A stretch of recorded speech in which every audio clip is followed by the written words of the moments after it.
copy and paste, there will always be a side effect. People prioritize aesthetics over comfort and functionality. That's where fights used to start between the interior designer and the engineers, where the interior designer wants to remove one word or remove one color. I've been to spaces where I want to use the toilet. I have to go in sideways because there are so many things hanging in front and another one hanging behind me. Now people just go online to the point that they use Pinterest to just go and snap on maybe one architect design or one design. What are the advantages of copy and paste designs? If you copy and paste, there will always be a side effect. Copy, modify, implement is the best. Are people now trying to build for social media or they're actually building for themselves? It's actually personality. For somebody that is like an influencer, somebody that is a public figure or make a living from showing themselves outside.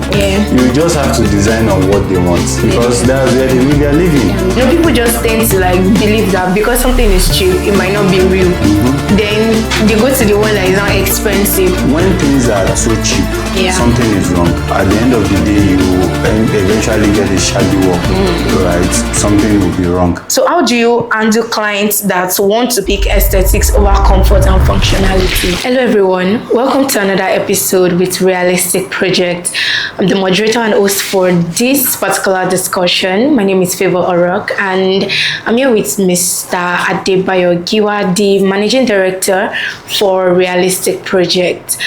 If this is the first time you're joining us, this is the first time you're hearing about this, now what do we do on each of these sessions? We try to educate people. We tell them about everything they need to know about construction, about sites, about everything you just need to be educated about, even if you're a developer or if you're a newbie trying to learn more about construction, trying to learn more about real estate, trying to learn more about land and also how constructions are being done.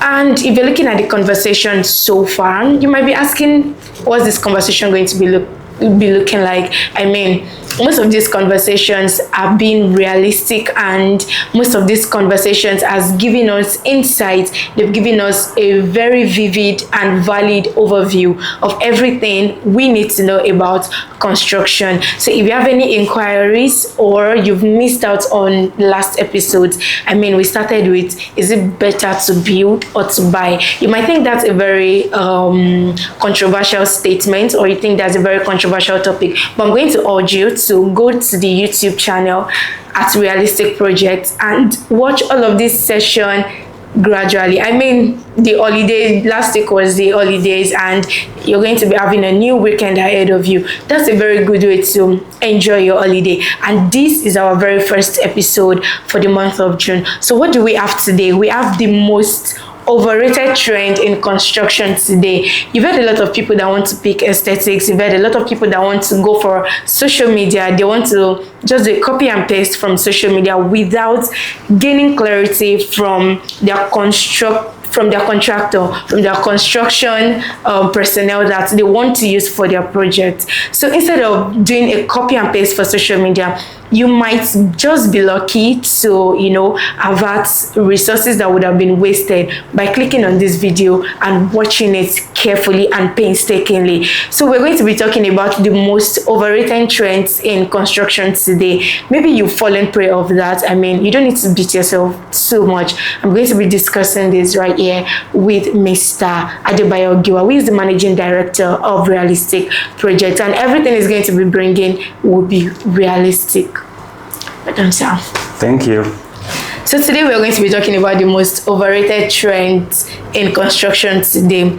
So before we even go into the dicey part of it, have you ever met with some overrated trends that you just know that this thing is overrated, let's not do this, let's do this?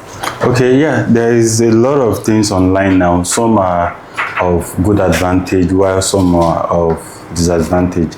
Meanwhile, some are good, but the way the receiver takes the message and implements it might be wrong also, because as much as online trends now give us some good insights, you still need your professionals to guide you on those things to be implemented. It's not something that you can just plug and play or turn it to a do it yourself. So whatever thing that you feel that it is interesting, or I would like to add this to my building too, while building or when it's done, is you still need your professional team advice to tell you that, okay, this can work, sir, this cannot work, and these are the reasons, or this can work, but these are the implications, these are the pros and cons. So those things are actually very important. Yeah. Now let's give maybe a solid or a kind of brief definition for what overrated trend means in construction. A lot of people might not know what is overrated and what is not overrated. So if you can get a definition around it, or something like this is overrated when you're doing this to your contractor, when you're doing this to someone handling your project, it is overrated. Okay, they are dynamic. Okay. Actually, every aspect of a building, how the building is designed should talk about who are the user, what do they need. So what is overrated to somebody in one aspect may be what is needed for another person. So if this building is designed for a short-let apartment, people are going to use it. So some things are really needed there, right? Yeah. But when it comes to a normal residential that's just somebody wants to use for their day-to-day living, some things are needed there. Yeah. They are not overrated, while maybe overrated to the other side, right? So example is when we are talking about a concealed toilet. In some areas, concealed toilet is not okay enough. It's better to use the normal toilet that the WC, not, right, the water closet. It's better to use something that is properly seated. Yeah. Right? Conceal is like you suspend the system that you are sitting on. Okay. Right? So in those cases, where do we need it, where we don't need it? So it doesn't mean if you meet it in a particular place, it doesn't mean it makes that place a low standard. It's all about what is needed. Meanwhile, online, you see it as the most trending kind of thing. Yeah. Right? So there are different things like that. When we are talking about glazing, right? Glazing, glass in your facade and all that, there are places where you need a lot, there are places where you need minimal. Okay. So the overrated thing is all about where is it needed, right? Yeah. When we are talking about something too is also controversial when we're talking about roof, hidden roof and e-roof. Okay. Right? Yeah. In some people will see hidden roof as e-roof as old-fashioned. But it doesn't mean it's old-fashioned. But the e-roof is the one that goes like this. The e-roof is the one that, like I-roof, that goes like this. Okay. Right? While the flat roof, hidden roof can be the one that goes inside. As in, it's actually inside the building that you cannot easily see. Or when you are seeing it, it's flat, it's slant, it's not really high. Right? So it serves different purpose. Okay. There are places whereby you need a little bit high roof, right, to conceal it and all that. So in areas that there's high temperature and you don't want to use e-roof, high roof, you want to use flat roof, you have to insulate the roof properly. So those are the things around it, right? Yeah. And for example, concerning e-roof, I think we are going to have a session around that too. Okay. You don't do flat roof because you want to save costs. Right? You do it because you want the beauty and you're ready to put all the efficiencies, the things that are supposed to be there to get the proper thing that you need to do. So overrated in many things. So when things are advancing, people are bringing new things up, new technology, right? So now using it for the purpose which is meant for is what makes it what is needed. When you use something for what is not meant for, then it becomes overrated. Yeah. Wow. That's to say that one man's food can be another man's poison. Correct. It's a lot of sense. I mean, from where you mentioned that what is overrated for someone can actually not be. And that's going to lead me to taste and culture. Now, if you look at the Igbo man likes gold, like so much shine inside their apartment like this. But for me as a person, I'm a very simple person. I love when a place is not just there, but something minimal.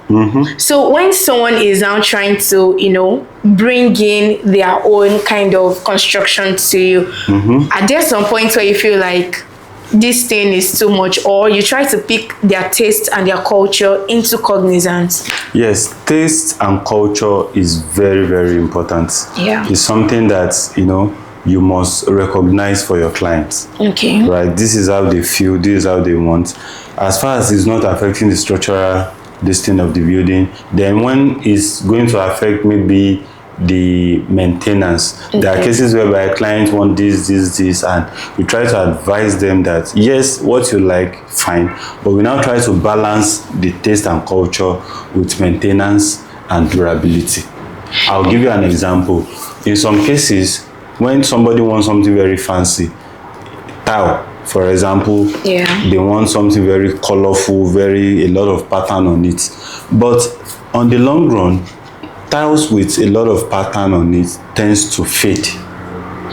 So when you are now using, at the beginning, everything is very shining. Maybe after 5-10 years, everything starts fading off. And there is no solution to it that maybe you want to remove the tiles and do another one, or you want to add some maybe covering to it again, which are another expenses. Okay. Right? So when we let the client know the implication that this thing can fade off, right? Yeah. They might now decide that, okay, these are the implication. Okay, some might say, yeah, leave it. Let me enjoy that 5 years that it's going to shine. At the end of the other time, we know what we'll be doing. Okay. But while some will say, what you said is right, I want to think of longevity. Okay, let's reduce the shine. Is either they now go for something less shining, right? That will still give them that durability, or they opt for something that will give the total durability. Okay, so for example, too, when the coloring, maybe your paint and everything is too colorful, you need to watch out for the fadeness over time. So when things are too bright, if they are not the original thing, even some that are original, they tend to fade. So those are the things. So when we have a client that I want colorful things, right? Are you ready to pay for that colorful thing that will give you durability? Yeah. Or you go for something a little bit moderate, right, and still give you the durability and the cost implication. So that's how we try to balance around those things. Okay, talking about tiles, I want to deviate a little. Now you said there are tiles that when they then they have so many designs on them, after a while they start peeling off. So what are those kind of tiles that those ones will not even peel off, but you can wash it from now till next year, you will still be feeling like there is sand on it. So what's that kind of tile? What's the reason for that? Does it mean that there are some kind of absorbent, or there are some kind of solvent detergent that's supposed to wash that kind of tiles? Okay, there are two cases. Okay. When you say you feel like sand on it, or you feel the stain is not going off. Not even the stain. You just feel the tiles. When you finish washing it, it's looking bright, and then it's looking all new. When you're, but after it gets dried off, it looks like you didn't even wash it at all from the feeling. If from the feeling you feel like you didn't wash it at all, yes, but it's still clean, yes, it means is the surface finishing is a gripping tile. We call it matte. There are some other terms for it. So it's not meant to be slippery. It's not meant to be shining when you match it. We use it in toilet and in some common areas, maybe in staircase. So the purpose for that is that you don't slip off easily. It doesn't allow you to slip off easily. So that's those are some of the things too that we consider for clients when they want different kind of taste. Sometimes you let them know that, okay, this kind of thing that you want here is fine according to your taste, but for some reason this is why we should use this. Right? Yeah. So concerning the tile, that's the issue about it. There are some tiles that are all shiny, the surface are all smooth, but they are dangerous for some places because of safety. Okay. Now back to taste and culture. And I want to add something. Okay. Concerning that, most safe tiles in terms of their surface gripping, they are not always beautiful. They don't really come in shiny, but they are safe for movement. So do you see the Yes. issue? So when clients want high taste something, in cases where it's not dangerous for them, we'll use their colorful thing. In cases whereby it's dangerous, we'll try to advise them that this is what will match properly for this. Okay. Yeah, move on. Now back to the taste and culture part. I'm very curious to, you know, Lagos is like a place where all the cultures are together. There's Hausa, there's Yoruba, there's Igbo, there's Efik. Lagos is dynamic, yeah. Yes, it's a very dynamic place. So in the aspect of putting their taste and culture into cognizance. Okay. So it means you have to expose yourself to, okay, let me give an instance. An Hausa man comes to meet you now that, oh, I want to make this kind of luxury kind of design. Or this is, you're going to put wall here, you're going to put mat here, you're going to do this on here, you're going to put this, you know how their culture looks like. So how do you do that in a place where it will not look odd? I mean, there are some people in Lagos that will sit and be like, which kind of building is this? Or is it that you just focus on what the client wants than putting environment and every other kind of person's culture into cognizance? Okay, the responsibility is more on the architects that design the building. Okay. Do you get? So, for example, now architects have the responsibility of knowing and understanding the culture of people that they are designing for. Okay. For example, let me use the example of churches. Different churches have their kind of architecture. Or different, let me say, different mission. Catholic have the way their churches look like. Like without seeing signboard, when you look at it, you know that this is a Catholic church. True. Apostolic and all that have their this thing. So same as coming to humans. If you want to design for Igbo, and you know that this person is a typical Igbo person, man, you will know that this and this are things that the person will. All right. So now, reading through the brief and discussion of that person, you will now know that, okay, I can still shift the Igbo, regular Igbo pattern from this person and add some tips. Okay. Right?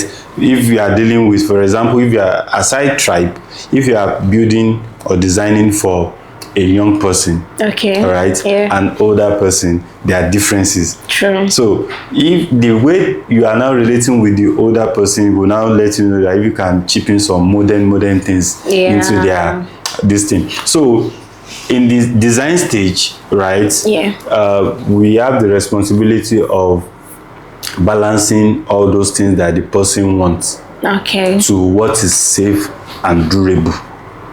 So if the person wants everything shining and some things are getting odd or fading off, remember that whether it's getting off or it's still the person's need and want, culture, taste and all that.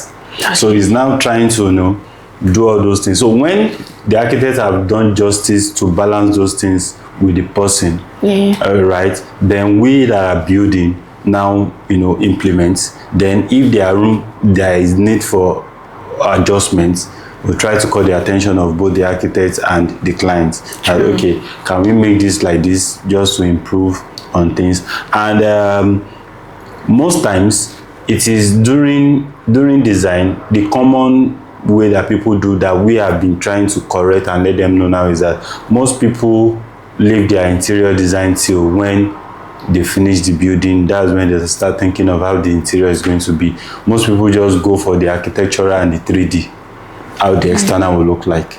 True. So, and how the internal looks like also matter, because no matter when you go inside the building, you spend more time inside the building, right, looking at what is happening inside the building than looking at what is happening outside. Outside is when you are just coming in, you saw the beauty, that's all. What about the functions of inside? So we encourage people to take cognizance to designing their interior, right, at the design stage of the entire project than when it gets to. So that's where fights used to start between the interior designer and the engineers, where interior designer wants to remove one wall or remove one color. So so having that at the beginning actually helps. So yeah. Back to copy and paste designs. Now people just go online to the point that they use Pinterest to just go and snap maybe one architect design or one design. And I'm sure that maybe there will be a policy in architecture that there's some part of measurements you don't expose to the media space, sort of. Maybe there's some kind of pictures you don't expose of your previous client to the media space. Now, some people might still get like a whiff of it and then bring it to their own project manager that, oh, this is what I want to do. I saw this is the measurements you should use, this is what you should do, this space that they use blue, make sure it is blue. So what are the advantages of copy and paste designs and what are the disadvantages? Because what has an advantage will definitely has a disadvantage. So what are disadvantages and what are also the disadvantages to copy and paste designs? Okay. Copy, modify, implement is the best. But saying you just copy and paste, there will always be an issue. So it's those kind of things that happens when while building, clients will start making different different correction and adjustments, which leads to more expenses, takes more time, and structural instability, structural failure of the building, where things, in our past session where we talked about why building cracks and all that, where things are not used for what it is meant for, things like that. So the best thing is, you saw inspiration online, on Pinterest, on social media, send it to your design team, your contractor or this thing. Say, oh, I saw this, I like it, let's see if it can be implemented. So if you put it in that way, right, what they are going to do is check it, see what can be modified for it to now work for your place. But if you just take it and just put it on them that I saw this, you must implement it, I saw this, implement it, that's copy and paste. So if you copy and paste, there will always be a side effect. The reason for when you copy, you modify is that the modification is to look at what are the side effects, what are the implications of implementing this thing, right? Then you implement. That in that way, you are not pasting again. You have modified, then you implement, right? So there are many things. For example, cantilever. Cantilever is when you extend your building. I want to use a layman. When you extend your building beyond the one beneath it, a particular floor, maybe you are at the ground floor, then at the upper floor you want to cantilever, extend the upper floor to get more space, sometimes design and all that. So some cases people see that and they want to implement it. Now you need to do the implication. The implication is, if you are going to do it well, you are going to spend more on reinforcement. And now you that saw it somewhere, you see that it's beautiful, that thing that you saw that is beautiful may be done because they need more space in where you saw it. You might not be in that tight corner, so why must you put it there? You might have enough space for what you want to use it for. The people that did it in the design you saw may do it because they need more space and everything, and after it has been done structurally, they shall have to decorate it to make it look nice. So in your own case, if you don't need it and you just carry it, throw it to your designer, your architect, to put it there, during the bill of quantities, you'll see the implication there. And so if you don't need that much cantilever and you put it because you saw it that is beautiful, it's like a waste of resources, right? Or you know that, okay, whether I need it or not, I like that beauty, I'm going for it, then that is clarified, right? So in the case whereby you now like it, but you send it to your architect and they said, okay, because you don't need this thing but you like the beauty, we can modify.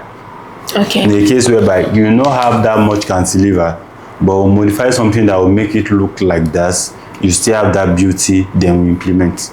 That one is different from you saw 3 meters cantilever and you just jump on it, right? They can do something that will let you have some views that looks like that without having that much cantilever. So that is modification, and they implement that for you.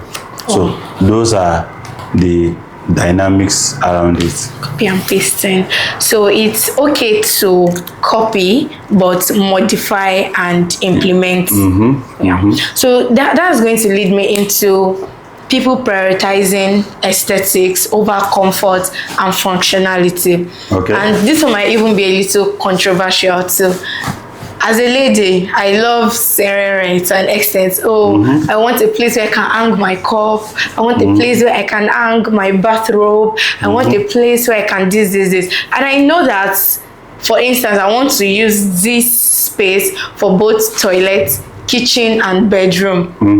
So, and I know that if I do too much of adding this, it might give me what I want, but it might look so disorganized because the space is not wide enough for me to handle, for me to put so many things into place. Now, how do you handle clients like that want to pick aesthetics over their comfort and functionality? I've been to spaces where I want to use the toilet. I have to go in sideways because there are so many things hanging in front and another one hanging behind me. So, or bathrooms that 2 people cannot even stand together. If they stand, either their stomach is pressing each other or their heads is already bulging towards each other. So how do you handle clients that want to pick aesthetics over comfort and functionality? Okay, like we have said in our past sessions that people want more for whatever less they have, right? Yeah. So it happens. It's just about giving them that clarity. When you have limited resources, you tend to, now coming to building, when you have limited space, right, you tend to give where is more important some priority, more spaces, and where there are less important, lesser spaces, just to balance things. Okay, so that's how we handle. We let them know that, okay, if you want this in your this thing, then something, because of the space you have, which one are of more priority to you? For example, now in designing a mini flat, some people want bigger rooms and less living room. Like the bedroom should be bigger while the living room should be not as big. In a mini flat, that's room and parlor, right? So while some people will want a less bedroom and a bigger living room, then move to the kitchen, to the toilet.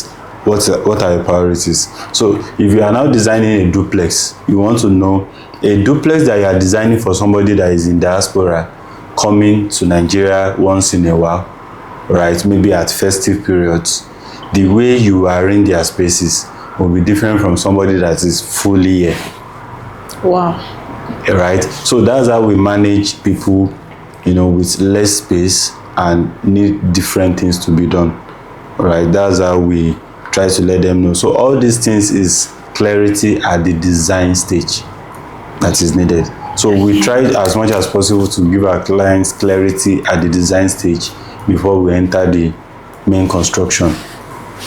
So now that we are picking clarity at the design stage, the question that I want to still pose is, people that, you meet different nature of people. There's some that are now adamant. Is it that some people want to build for social media? When you come out of your house, hello everybody, this is why. So are people now trying to build for social media, or they're actually building for themselves? Okay, it's actually mixing together because of personality. For somebody that is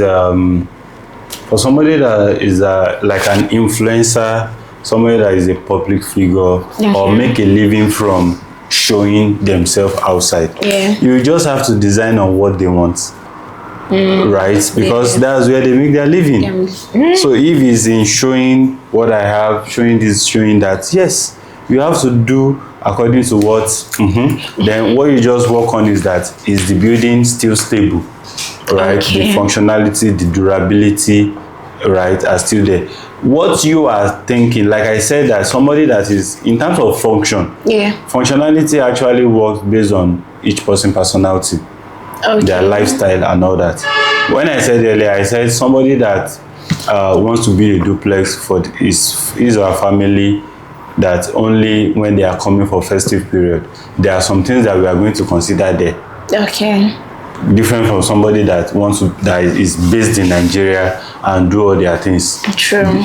There will be some different adjustments, all right, in what they want. Now, coming to somebody that their personality too is like that, right? Okay, for example, somebody that is a fashion designer might want to have a room, a space in their house where they can sew, right? Yeah. And you know that kind of thing is useless for somebody who is not a fashion designer. True. Do you get? Yes. Somebody that is a chef, that have a business as a chef and all that, Okay. their kitchen will want to be more bigger. Their kitchen might have 2 or 3 extra stores, True. right? Yeah. Because maybe sometimes they want to quickly do some things, right, that is connected to their business too, Okay. in-house. So if somebody is an online personality, an influencer, social media person and all that, and they want something that will suit, their lifestyle, it's dynamic to them.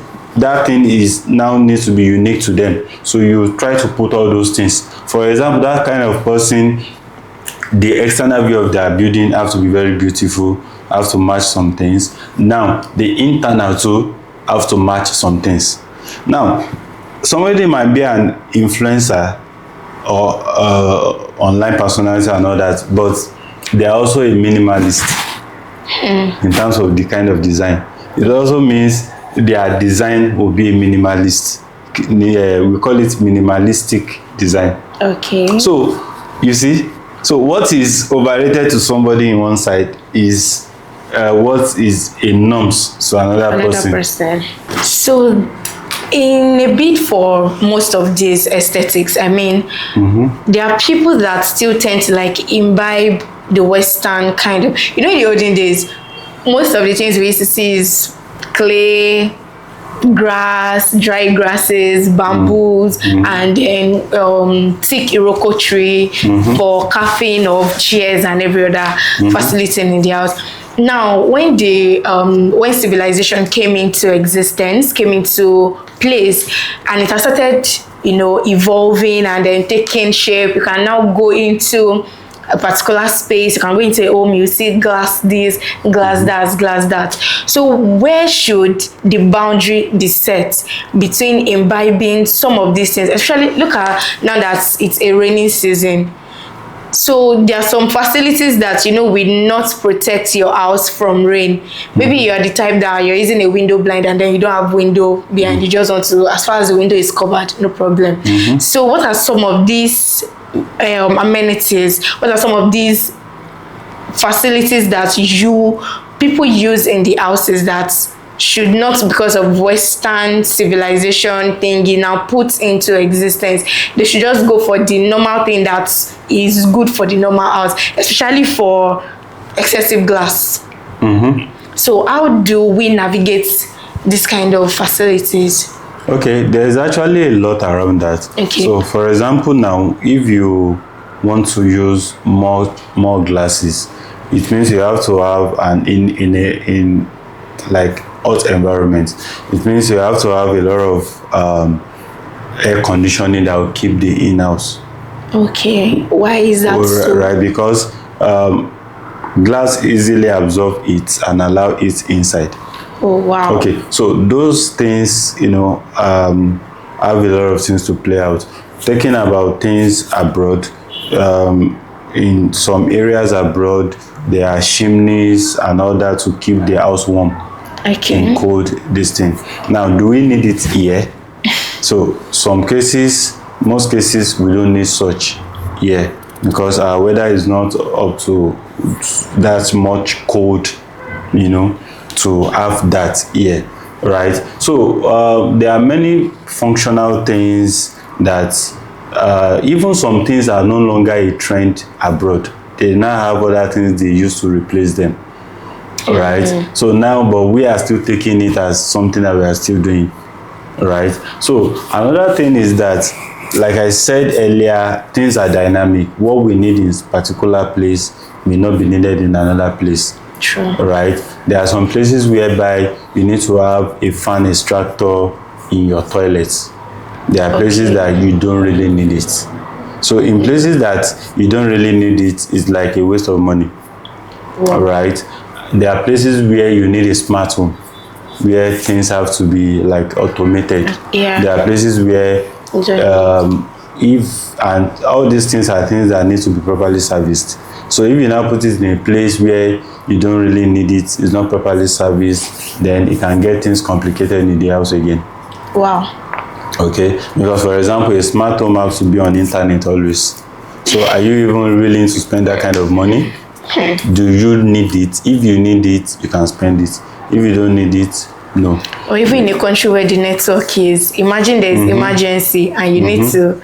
Yeah, so those are the things. We have some of the trends are security locks, where, when I mean security lock, like smart locks, where the thing will use your facial expression to open and all that. So it's good.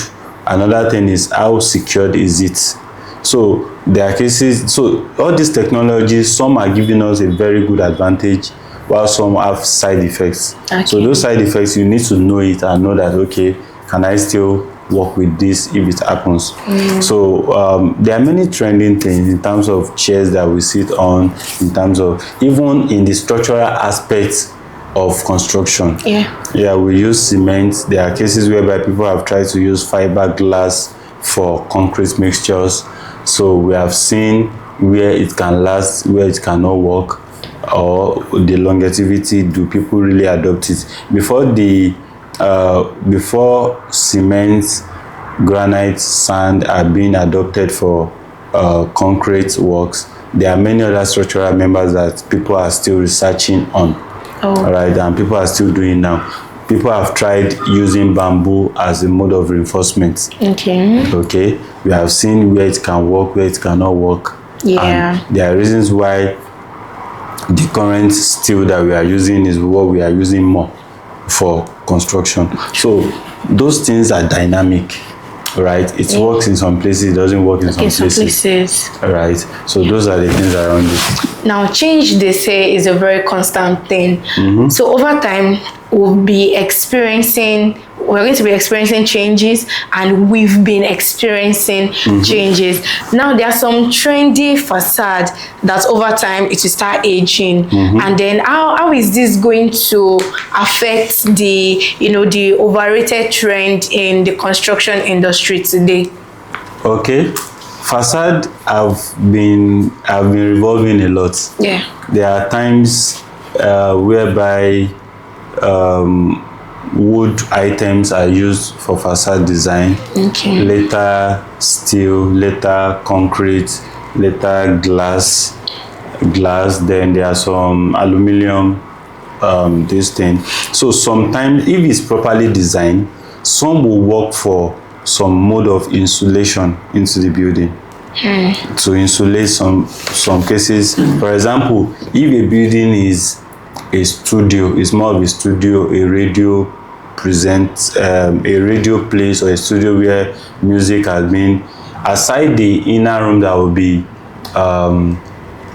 insulated, some facade materials that will help more of the sound insulation from outside will be considered in designing that kind of the facade of that kind of building. In areas that is an office space that they may need more brightness in the distance, so it means they need bigger windows, right? So in that case, they need more of glass around. So all these things are as materials have been discovered, needs revolving, they are all adjusted to fit what people need. All right. If not for the economy, this thing, abroad there are cases whereby the building is not that the building is not structurally okay. But because most things about the building is totally outdated, and they will take the building down, rebuild another thing, Wow. that is of modern facilities. Yes. That's like a very, very huge one. What do you mean you bring down a building? Wow. Just to bring up something modern again for people to use, because it's outdated. Not really that, because the facilities and amenities in it is outdated. Not that the building is structurally bad. Now this is going to lead me to asking about their maintenance. Do they consider maintenance when they are doing all these things? Because when choosing modern facades, like, do people actually consider the maintenance associated with it? Now, we mentioned about the automated facility space and all that. There are some people that just see those things as being cute, being this is classy, but the maintenance associated with it, most of them don't put that into play. So when people involved in what you just said right now, that bringing down buildings just to build something more, not because they are structurally bad, but they just want a structural improvement of what that place looks like. So do they put maintenance into place? And I want you to help us differentiate it. What I mean by help us differentiate it is, there are some people that it's just social media lifestyle. Now, when they don't put maintenance into place, what are the implications? People that are doing that because they know that they can earn from it and they can actually maintain that place, what are also the implications associated with that? Okay, everything is maintenance in this life. Okay. Even our life, we need to maintain it. Yeah. Because you have longevity in your family does not mean you should be flying the road anyhow. Okay, so maintenance is that modification aspect that I said earlier. Okay. If you see something as a trend, you give it to your team. So we look at, what are the side effects around this thing. So if we still want this thing, what can we do to mitigate the repair and maintenance aspect? Yeah. Because if anything you are doing, you don't put in place, how am I going to easily repair this thing? How am I going to easily maintain this thing? You tend to, anytime the need for maintenance or repair arises, it tends to be difficult, or you ignore it. So when you ignore, it started adding to the effects, the longevity, the durability of that building. And when that happens, it means a building that is supposed to use a certain number of years reduced. Wow. Right. So those are the things around that. Okay. So some luxury designs that you've encountered as a contractor, as realistic project as a whole, there are some luxury designs that that you've handled. Now, are there some that are difficult to maintain for long term? Now, if there are some that are difficult to maintain, what are some of the ways in which some of these facilities can be maintained? Or you want to do this, just know that at the end of this, like you mentioned about house, that after 5 years or 10 years, some of them start wearing off, they start fading off. So are there some of these luxury designs that that they are not really long term, but people want to do them? But when they agree on doing that, and when you also agree on doing that, you bring it to their notice that after a while, this is what you should do to make this durable for you. Okay. For example, when we say something is luxury, it means a lot of things will be around it. Okay. As in a lot of amenities and facilities. So this is what I would say. A luxury facility also requires a luxury maintenance. Yeah. Right? In some cases, for example, a building that needs to have elevator, right? Needs a 24/7 maintenance kind of attention to it. Okay. So there will be a routine maintenance, right? A building that have a glass facade needs to be cleaned regularly. True. So glasses have to be cleaned. So there have to be routine things. Okay. To make sure that all those things are being maintained, serviced, and all that.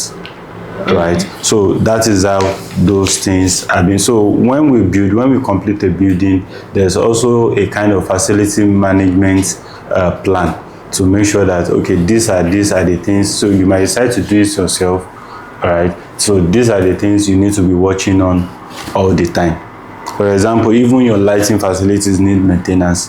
There might be a case whereby you build a 4 to 5 bedroom, and yes, the electrical mechanical is being designed for that, but there might be a case whereby you have started adding some appliances that are more than what is designed for. So what does that mean? You need to increase the electrical capacity of your building. So those are the factors around maintaining a building and getting the durability that is needed upon the trend that you put in your design or your building. We know that online construction can bring in unrealistic and, all those unrealistic expectations. So how does this in any way make clients impatient? I mean, there are people that we've spoken about copy and paste. They've seen what their friends have achieved, and then they just feel like, this contractor that I've given work, why is they not delivering? Why is it not this? Knowing fully well that maybe there are a lot of factors to consider due to why the project is not even going as fast as he wants it to go. And it might even be the cause of it. It might be all these people that they've not really balanced up, then they'll be telling their friend that, see that my contractor, it's only money they know. They don't want to this, so they don't want to that. So are social media make clients really impatient? Yes, it has. There's a lot to talk about around that, right? Okay. In terms of expectation, there are cases whereby clients will send a video that somebody said a contractor, maybe online content creators, and they say for this foundation, this is how much we spent. For this and that, this is how much you spent. 5 million completed this bungalow, right?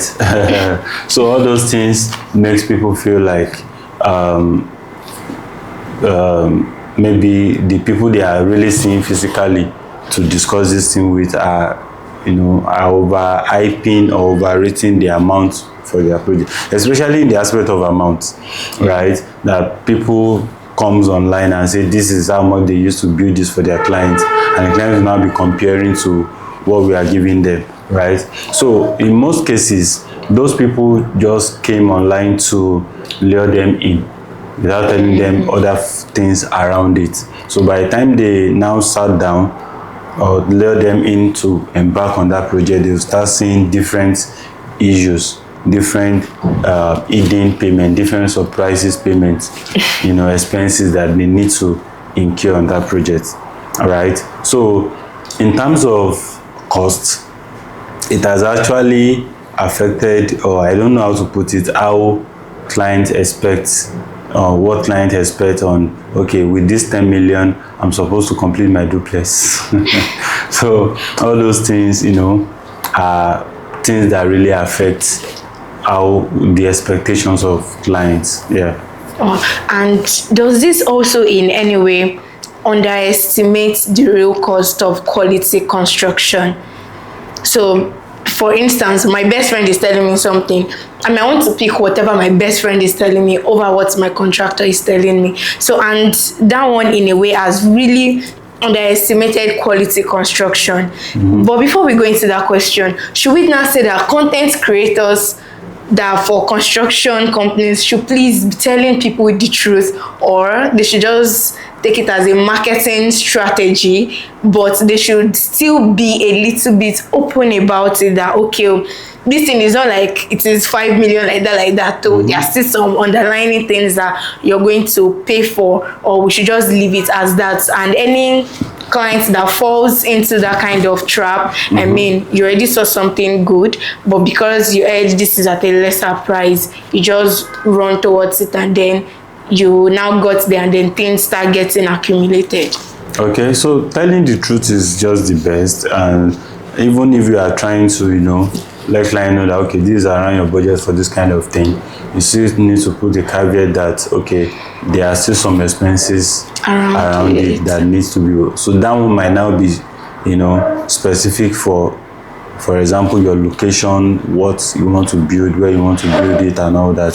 So all those things are important to, enlighten people about, rather than trying to bring up how cheap you can build. So are there instances, there's something that happens subconsciously. A price is being given to you, but because it's cheap, people just tend to like believe that because something is cheap, it might not be real. Then they go to the one that is not expensive. Now the quality of work being done at an expensive price is not even up to the quality of work that was being given at a cheaper price. Now let me make it more practical. You're at the market, you want to buy vegetable. So this particular vegetable is big and then it's cheaper. Then you now start questioning that maybe they use chemical to grow this vegetable. Let me go and buy it in another place. Now getting there, the vegetable is also big and then you paid for it, only for it to get to you opened the vegetable, whether it's spinach or any kind of vegetable. You just notice that the ones inside don't have roots. It's just leaf that they packed inside it and then they just tied it. And then peradventure, you now went to the market. You now saw that same woman again. You bought that vegetable at a cheaper price and then you open it to see that nothing is actually wrong with it. Is it something that has to do with the mindset, or is it also like a strategy to just lure clients in, and then when they say that they are making the money, they now start to increase the price? Because what used to happen to people is maybe they've fallen prey of the fact that somebody has built house for us at an expensive price, we are just maintaining and then we are patching a lot of things in that house. Now this person is building at a cheaper price, let me just follow the one at the cheaper rate.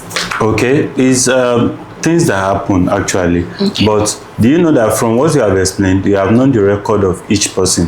So the person that may be expensive and then give you good service, are you going back to that person? Not at all. So that's why where knowing track record comes in. Trying to know what are the things this person have done before, trying to see them, trying to know them. So from there, you'll be able to know that can this person, regardless of their price, can this person still deliver? So knowing track record, knowing what they have done, knowing the project that your contractor have done, trying to see them, from there you know that this person can deliver regardless of being at high price or cheap price. Wow. So does this also in any way underestimate quality construction? Okay. When things are too cheap, something is wrong, and it's going to underestimate. It's going to, if at the end of the day you eventually get a shabby work, right, something will be wrong, right? So and it shouldn't be too expensive also. Is both ways. Okay. It's both ways, yeah. So before we round up the session, what should be that one thing that people should take home from this particular episode about the most overrated trends in construction today? Okay, what people should take home is that it's good to see things online. There are many inspirations, innovations, and all that. So when you want to have it, take it to your professional, maybe your builder or your architect that design for you, right, to see to it. There are cases whereby when we're in the design stage of a project, the client will be saying series of things that they are seeing online that they want to add. We are always happy when they are doing that at the design stage. Okay. We are always happy that, okay, these are the things that my client, so it helps us to quickly know what the client wants. There are cases whereby they want a lot of things, but they can't say it. They don't know how to explain it. Yeah. Right. So when they are doing that, that's fine. So let your team, your construction team, modify what you are bringing and implement for you. Not that you saw it, they must do it. You saw it, they must do it. That is where issues can come up. Yeah. So you've listened and everything has been explained. I mean, it's okay to see things, it's okay to copy, but don't forget that modifying and implementing matters also. And from this episode, we've learned different things, from making sure that you gain clarity from your contractor. You should also make sure that whatever it is that you want to implement into your design and you just like this thing. Let it be something that you know that this is important. Let the functionality be for you. Let it also be for your comfort. It's okay to admire things. It's okay to love things to be in your space, but that thing that you love, hope is not going to be the downfall of that house. Hope is not going to be what is going to relegate that building into why you have to construct all over again. And mind you, you know that when you actually consult your own contractor, when you consult a very reliable and realistic person, they're going to tell you what needs to be done and what ought not to be done. And that's going to save you from a whole lot of disaster. It's going to save your time and it's going to save your resources. So do well to actually make your inquiries from Realistic Projects, and also go to their Instagram page if you need to contact them as Realistic Projects, both on YouTube and on Instagram. See you on the next episode.